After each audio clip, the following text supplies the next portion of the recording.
401k advisors want to build a scalable practice, but aren't always sure what to do next. Welcome to Outcomes, the podcast designed to help advisors think, make decisions, and cast a vision to create a business for the future. Here's your host, Ross Marino, financial planner, author, speaker, and CEO of Advisor2X. Welcome to Outcomes. Today with us, we have Alex Assaley at AFS 401k Retirement Services. Alex, thanks for being on the show. My pleasure. Thanks for having me. Good to see you, Ross. Now, love having you here. We're in the summertime. It's still in the pandemic zone, and you are in your home office, which I'm pretty sure is a music studio as well. Is that what I see behind you? Yeah, I've got my couple guitars in the background and out of camera view, drum kit, and so I've got a little band, and we play some tunes and come down here when we're not required to social distance. So we haven't done it in quite a while, but we come down here and jam out and play some stuff, and then go take it to different places in and around the DC area, some bars and other venues. That is so cool. I have to say, you must have impressive discipline, because I play drums, and if I had a drum set next to where I was working, I'm pretty sure I would struggle to be dialed in and stay focused. And I've spoken to you before, and you're completely present. So that is impressive, because I kept looking at the drum set last time we talked. I'm like, oh man, you play drums? Who plays drums? So you may have been dialed in, but yeah, I struggled a little bit, but it's cool. You got any good interruptions from the family while you're on a business call? Anything interesting yet? Not necessarily interruptions. We have pretty regular team meetings throughout the week. Some standing video conferencing that we do with our team to make sure that we're staying engaged and collaborating. And so with some regularity, my 2-year-old son will make an appearance and get to say hi to everybody. And certainly for a number of the other members of our team who have children or pets, that's always something that they like to talk about. In a normal environment where we're all in the office, we try to maintain a really collegial and family-like atmosphere, and certainly trying to do the same thing right now in this pretty extraordinary period that we've been in for the last 4 months. Yeah, that's awesome. Well, I'm excited to have you on the show here. And my first question I've been waiting to ask you, and the reason I wanted to ask it is I've often joked that the kind of doctor I want to work with is out of medical school for, say, 10 or 15 years, where they've got a ton of experience, but medical school wasn't 2 days ago, and they're passionate and they're learning and they're growing and they just get it. And, the person who maybe has been around 25 or 30 years, sometimes the passion fades and that desire to learn and really connect. It can be a little more challenging. And I see you as being in kind of that sweet spot. And I remember meeting you, and you've spoken at there was a thing called conferences, if you remember those. So although you're what we would consider in the business a younger guy, you've been around 15 years and you've been doing the work. So what I'd love to ask you is, let's take today and how you see the business and where you're really putting your energy into. Contrast that to, say, 10 years ago, and how you approach the business and the services that you were delivered. Can you give us a contrast on those two timeframes?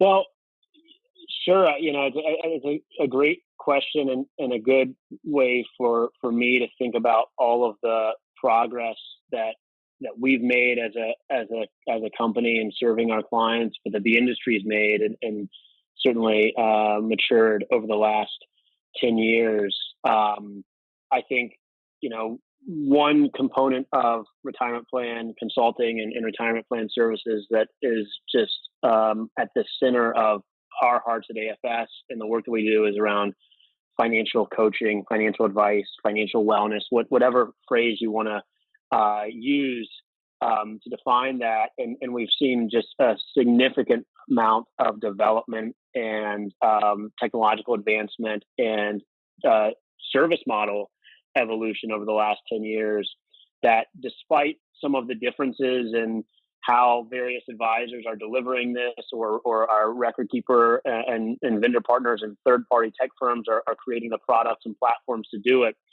I just love to see the amount of focus and energy going into that area to help more and more people every day improve their financial know-how and literacy, and have tools and resources and people they can talk to get on track for their financial future. So that's one place that we've certainly been, I think, at the forefront around, and we're not stopping. I mean, we're continually trying to find ways to evolve and refine what we're doing for the next 10 years. But that coupled with just technology and how that's been embraced among the industry at large, platforms and the work that they're doing from a end user perspective, providing the user interface and user experience that's really native and engaging for employees. But more importantly, where it becomes really relevant is on the back end, just the ability to now source and analyze data and big data in a way that becomes really valuable so that we can deliver meaningful advice and meaningful intelligence to retirement plan committees, and be able to see it, across our client relationships, across the industry at large. So let's jump into the tech there. You have Money Hacks. So let's talk about what Money Hacks is. But as you start that, give me the story behind it, where you were sitting there and said, you know what, we need to do something. Here's why we need to do it. And then here's what we're going to do. So can you start with the why of why you needed to create Money Hacks, and then tell us what it's about? Sure. I've shared a little bit about my background previously, so I'll try to be succinct. But when I was young, when I was just a high schooler, my father unexpectedly passed away and put a significant amount of financial stress on our family. Because he was really not only the breadwinner of the family, but also the person chiefly, if not solely responsible for managing sort of our overall financial picture. And so, obviously it was a tragic period and very challenging, but I also realized that my mother, like the vast majority of individuals and even families around the country even today, wasn't great at managing money, wasn't as well versed or knowledgeable around financial topics. And so as I progressed through high school and college and then into the early days of my career, I realized that most people had these same challenges and difficulties. And so we'll talk more, certainly, I'm sure, on one-on-one coaching and how we work with the employees within these organizations. But as a team, we've collectively built this mission and vision and values around helping the average everyday person who may range in terms of their knowledge and expertise on a number of various topics. I mean, they could be genius software engineers or medical professionals, but they don't spend time or energy, or have the time or energy to spend it on their financial life or their financial picture. So we wanted to create these really accessible, bite-sized, down-to-earth, simplistic videos on a myriad of financial topics that we could deliver in 1 to 3 minutes. Yeah, let me jump in there, because I think you nailed what is really important. And it's something that I just had a conversation this morning with someone in my office who's joining us and becoming a CFP, that we have to keep things bite-sized and simple. And that is really hard in our industry. How did you come to that conclusion that this is the way we need to approach Money Hacks? Well, I think I've had to learn that lesson a bit as well, because as you progress in whatever field it is, in our case, in financial services and retirement, retirement plan consulting, you are able to build your expertise and your knowledge, and you want to share that information. And it's not because you want somebody to realize how smart you are, but you really believe you're being helpful. And so, I've been fortunate that we've tried to surround ourselves with a team and empower that team in a way that everybody has a really critical role and voice and authority in shaping what we do. So, my colleagues challenge me pretty consistently on talking too much, or talking too vaguely, or at too high of a level. But I think also part of it, going back to the guitars hanging in the background, is just I grew up playing classical piano, and I took lessons from the time I was 5 years old until 18, and play a lot of guitar, and play guitar for a long time. And I was taught from various teachers about that slow is smooth, and smooth is precise, and then it becomes fast. And that's kind of the same thing, is that if we can give really precise but slow and smooth, and the way I think about that in these videos is that it's able for somebody to really capture and understand with clarity quickly, and then from there you can become much more faster and direct in how you have a conversation once we both have this foundational information that we can use as a leverage point. Yeah, and I love that. And you just sparked something that I learned recently, and I never connected it to our industry. But as I'd love to say about myself, it's always better to be slow than stupid. So now I got it. And there's a drum instructor. He's a professor. I think it's Southern Miss, one of the colleges, and he teaches drum corps. And he says you have to slow it down and break it down so you can throw it down. And his handle is Dr. Throwdown. And when he's trying to teach drumming, just as you learned the piano, it's the same principle for financial planning. We have to slow down and break it down. That means make it simple, because we're learning about something that we don't really understand. But the other thing you said, which is so important, and I mentioned it to the same pre-CFP this morning, is that I wish when I was younger, there was someone around me that could constantly remind me to simplify and slow it down. And you just said you have a good team that does that. Now let's transition to what you're actually doing with Money Hack. So let's talk about how you deliver that. And since you're already giving kudos to your team, let's include some of the team members on how it's a group effort and how you're able to help people with that platform. Sure. Well, one thing just in that vein, as a transitional kind of comment, I agree. I think in addition to our team that we have, I've been really fortunate in my 15 years or so here in the industry that there were a number of people that were willing early on to give me input and feedback and mentor me of sorts. And so I think one of the advantages of our industry in particular is that it is still a very young industry, and it is a collegial environment where I think the advisors that have been in the business for 25, 30, 35 years, who I had the chance to learn a lot from years ago, and I still do, many of them aren't resting on their laurels because of all the competition and that it's friendly competition. And so I think, for anybody in all the different facets of being a retirement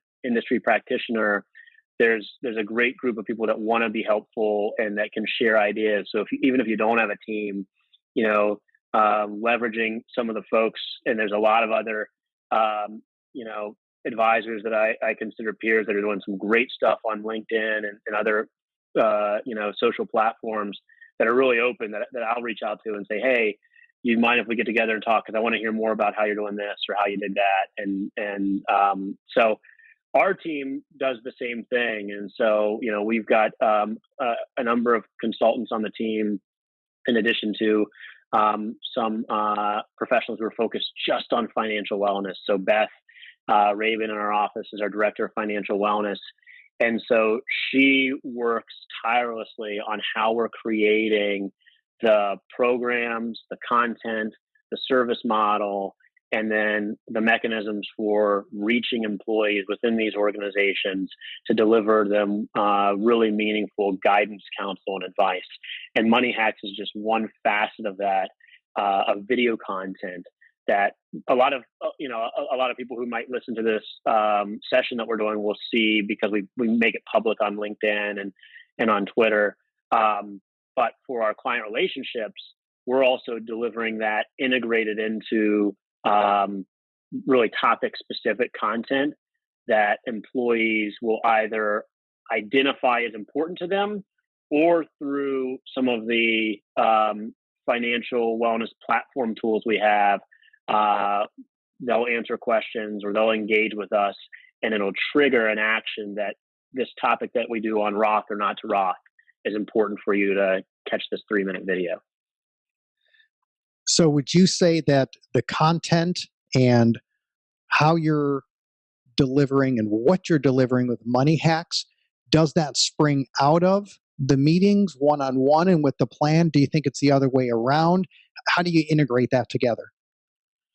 Oh, I think it's like this sort of, collaborative universe where they kind of interact in different ways. So at a high level, our vision is to build content, and let's just call it, to build advice that can be accessed by an employee or even just an individual out in the marketplace across a number of different mediums, but that it's available in the medium in which is most native for that person.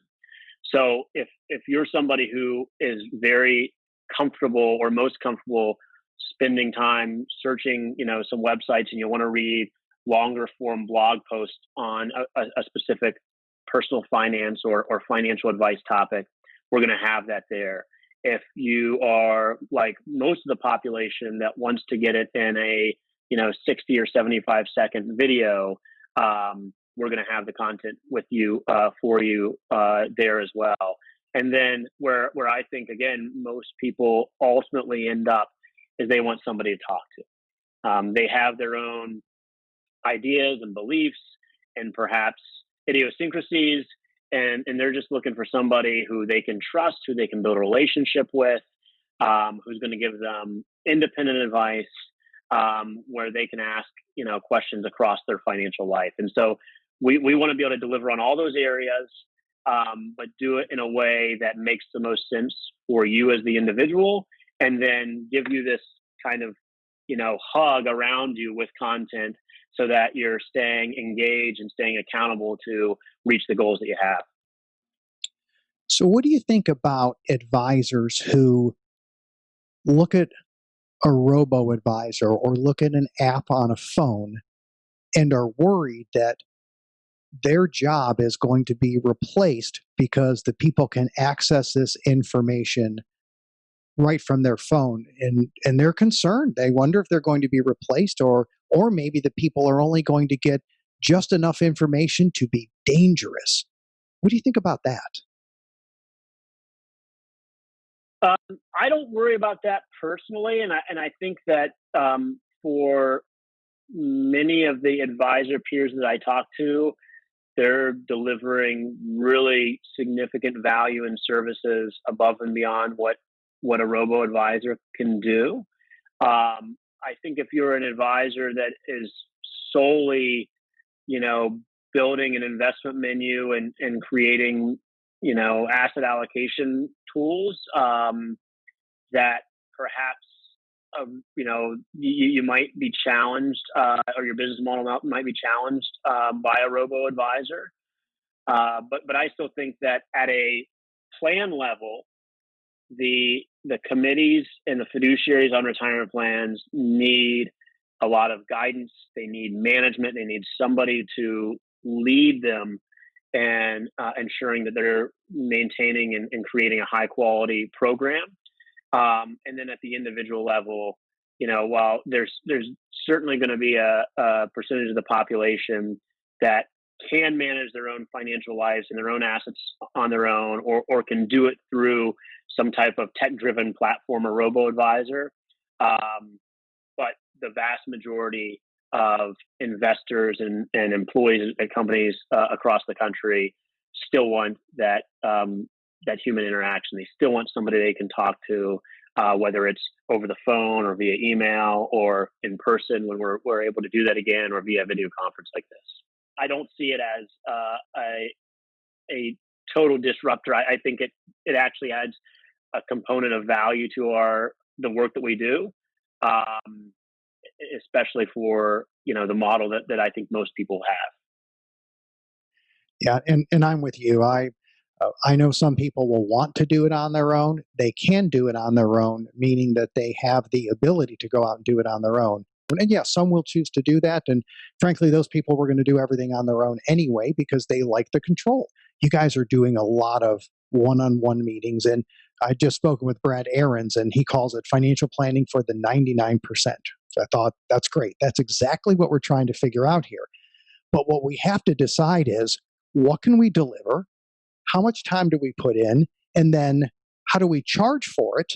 How are you guys working through the business model and creating something that works today and that can actually grow and be profitable tomorrow while taking care of your clients? Well, I think there will be a number of iterations of this that are all sound, successful, and profitable business models. So I don't think it's here's the way we're doing it, and you have to do it that way to do it right.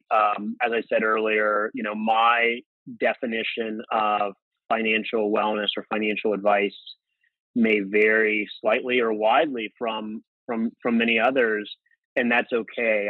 I don't think there needs, for the last 3 or 4 years, I've seen or heard at nearly every, think tank or conference of, well, we can't really deliver financial wellness because we don't know what it means. We don't have a definition for it. That's okay. You don't need to have a definite, I think it can mean a lot of different things. And for us, it means helping somebody make the, best decisions and really gain financial know-how and make the best financial decisions for today, tomorrow, and their long-term future. And so that encompasses a lot. And so we want to ensure that we're delivering that for all of our clients. It's at the center of who we are. And so, we don't charge for it separately. It's not an add-on service. It is our job as retirement consultants. And so we build that into the overall business model. And really, everything that we do in working with an organization and creating a valuable, compliant, and high-quality retirement plan is focused on that mission of helping their employees develop financial know-how and make the best decisions for today, tomorrow, and their long-term future. Everything from the fiduciary policies we put in place to the governance that we're managing on an ongoing basis to how we build the investment menu is centered around that. And so that's how we think about it in being successful and scalable and profitable, is that at the end of the day, that's who we are, and we're going to ensure that we're delivering across these mechanisms of group, tech friendly, and then hands-on one-on-one coaching. I think from the plan sponsor side, it might be a little bit harder to understand what you're doing, the value. Maybe some of them love it immediately. Some of them may actually have some concerns up front. Talk to us about the reaction you get and some of the conversations you have with plan sponsors about adding the one-on-one meetings and how you connect with people and help them. What do you see in your experience? What do you see?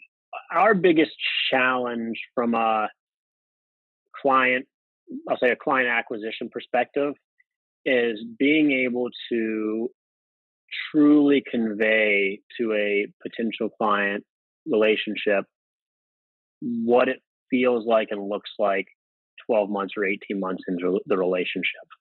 We've worked on that continuously, and we think we do a pretty good job. But it's like, I mentioned, I think, at the start, I have a 2-year-old, and he's a total daredevil, wild man.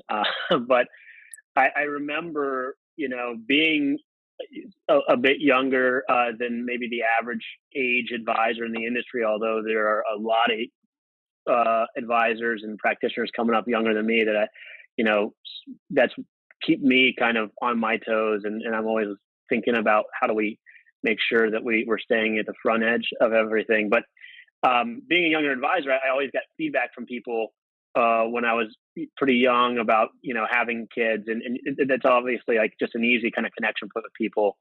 And I remember them, people saying, it was like, you'll never, like, it's just this feeling that you've never had before. And you kind of hear it so many times that you're like, yeah, I get it. I think I'll know what it'll be like. But then once you do actually have, a child or several children, you're like, oh, now I get what they were talking about. I didn't, I didn't get that before. So I think that's really it, right? Is that, it's this thing that once you've experienced it, you get it and we try to create that for our clients, because many of them, as we talk about one-on-one coaching and the needs for their employees, most of our new client relationships are all in on it, but there's definitely a percentage who like the idea but don't really understand how we'll execute it or how we're able to do it. And so we certainly share the data and the case studies and both the quantitative and qualitative experience of our client relationships over the last 10 plus years. But it's really after that 6, 12, 18 months that they're in it, that they can see how that feels and get the feedback directly from their employees. So we're still working on that one. I haven't solved that yet. I love when I talk to 401k advisors who just started doing one-on-one meetings. Man, it is the coolest thing out there, because now they sit with somebody, they watch them make decisions. And you had said you provide information and help them make the best financial decisions. Is that how you phrase that? Right?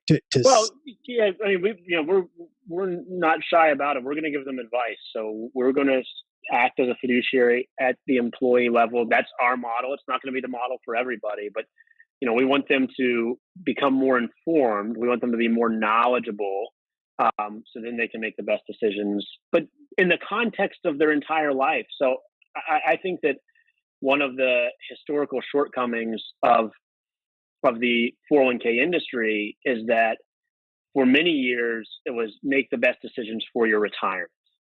And right. Now you're starting to see some tools and online platforms that talk about these other areas of emergency savings and debt management and so on. And so I believe that helping someone make the best decision for their long-term future, while also recognizing that they're going to have a number of financial priorities and milestones they want to achieve in the next 1, 3, 5, 10, 15 years. They may have 10 different financial goals that ultimately will eclipse their mind around what retirement is. It's just going to come so much sooner that they'll think that's more important than retirement. So if we can help them align these goals in a way that they're thinking about them across their current financial picture and making positive steps towards both or multiple goals, we think that's really meaningful and really helpful for most people, as opposed to them saying, well, retirement's 30 years away, I need this other thing in 10, I'm going to focus on the thing in 10. Yeah, and that's fantastic. And it brings up, on my end, I love to hear the argument of to versus through. And I know I step on toes with this one, but my response is always, I'm a financial planner.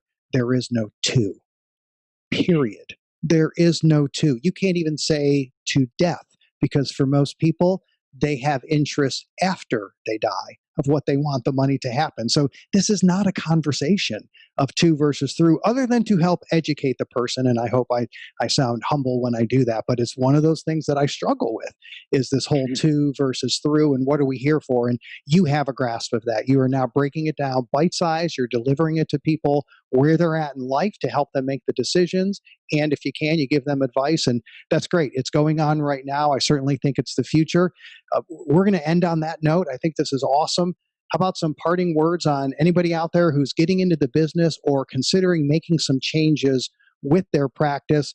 What would you suggest they do on how they approach it? Well, I continue to subscribe to the idea of testing and being curious around everything that you do. It's easy. I was fortunate that when I started, we were talking about this in preparation. When I started in the industry, there was already a number of really great retirement advisors that had built these big practices. And as the industry started to evolve pretty quickly, it's hard to move, a big ship and turn it around. And when you have a big retirement plan practice with 50, 60, 100, 150 clients, it's hard to make wholesale changes across that client base. Whereas in my case, in 2006, when I was first getting started and we had 1, 2, or 3 clients, it was easy to say, we're going to be fee-based fiduciaries for all of our plans. We're going to offer employee advice because we could build the model from scratch.